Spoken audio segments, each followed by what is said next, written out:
President touts sweeping chip, auto, medical, and AI investments reshaping U.S. manufacturing, bringing major plants and construction jobs home while securing supply lines. Who that man right there is, let's stand up, will you please? But is that right? We're going to have 50% by the time I leave office, and maybe more than that. They're moving in from Taiwan, they're moving in from other places, and they're building in Arizona in particular, in that particular case. But between the auto plants, we have more auto plants under construction now than we've ever had before. We went many years and there was no plant built. And it's all due to what we did with tariffs, I guess November 5th, but all because of the tariffs and what they've done, used properly, used judiciously. So it's really something special. So we have all these plants under construction. They'll be completed over the next year and a half, and you're going to see numbers like we've never seen in this country before. No country has ever seen the kind of numbers you're going to see. And we have some of the people in this room, I look at them, some of the geniuses that are building those plants. You know, a plant used to cost, if you built a shopping center, it would cost $50 million a nice center, but $500 million a giant, beautiful center. These people are investing. You're going to have to look in $50 billion on a building for AI. $50 billion. I say, how big is it? Well, it goes 3 miles by 5 miles. Let you drive 3 miles, 5 miles.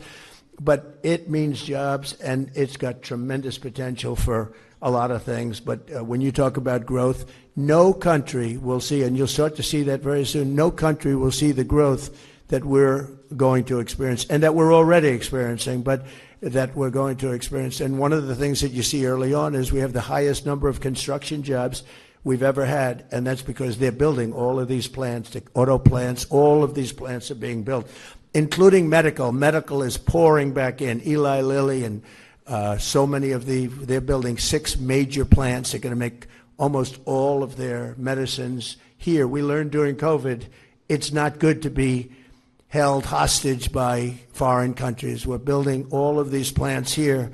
Lilly, Pfizer, all of them, they're all building tens of billions of dollars worth of medical plants. We're going to have almost all of our medicines made in our country. He highlights a massive new AI campus and multi-billion investments from overseas, saying foreign firms are building here and economic growth will accelerate nationwide. Which is a really good thing to have.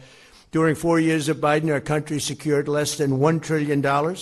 Think of that, though, and we're doing $18 trillion, and everyone's talking about that because nobody's ever seen anything like it. And a short time ago, and I say this often, the King of Saudi Arabia said to me 2 years ago, he said, I was over there, and by the way, they invested $2 trillion, but I was over talking to him, getting him to invest a lot of money in our country, and he said, you know, President, 2 years ago you were a dead country, and today you're the hottest country anywhere in the world. We're the hottest country anywhere in the world, and we're going to need guidance, and you're going to give us that guidance. But all of the things that we've done, numbers that have tripled and quadrupled, and we need a really steady hand at probably, maybe in many ways, the most. I don't know, I have 2 great justices of the Supreme Court here, so I have to say, I don't know, which is more important, being a justice of the Supreme Court or your job? I'm not sure about that. I'm not sure. I think I'd rather be a justice between you and I. It might be easier. You're going to find out. You'll be saying that. Well, that's a very easy job.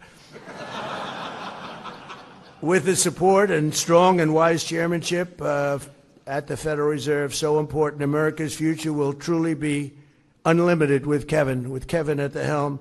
And he's off to an incredible start with his family, with his education, with his background, with all of the things he's done. He's respected by everybody. So important is to have that level of respect where you can walk into a room and people will listen to you, as opposed to walking into a room and not having that kind of persona. He has a persona like nobody else. So I just want to say congratulations, Chairman Warsh. You are really a special person in getting this job. The people that wanted this job, the most highly trained, highly educated, some of the greatest credentials I've ever seen. And as far as I'm concerned, nobody was even close. And I just want to congratulate you. And I'd like to ask, if I might, Jane, to step forward. And he then invites Justice Thomas to administer the oath as Kevin Warsh is sworn in, recites the pledge, and offers brief remarks accepting the office. Our very highly respected Justice Clarence Thomas to come up and swear in. Give him a good oath if you would, because Clarence, we need a really good oath delivered here. Okay, thank you very much. Thank you.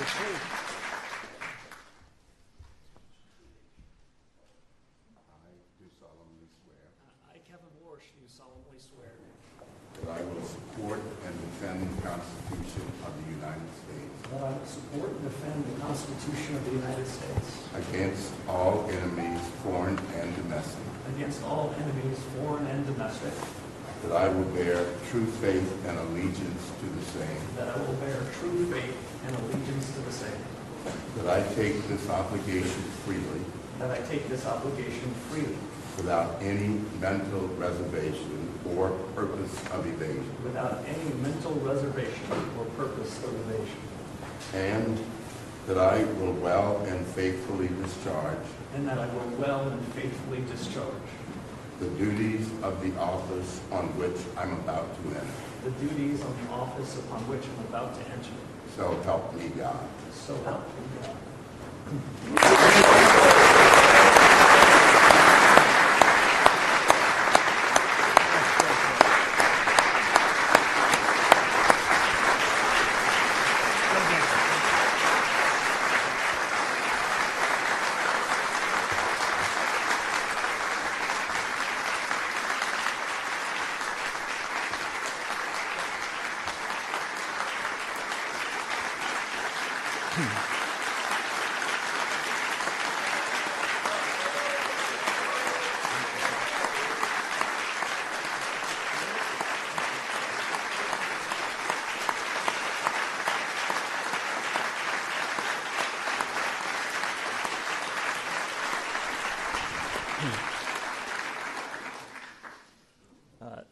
Thank you, Mr. President. This is above and beyond.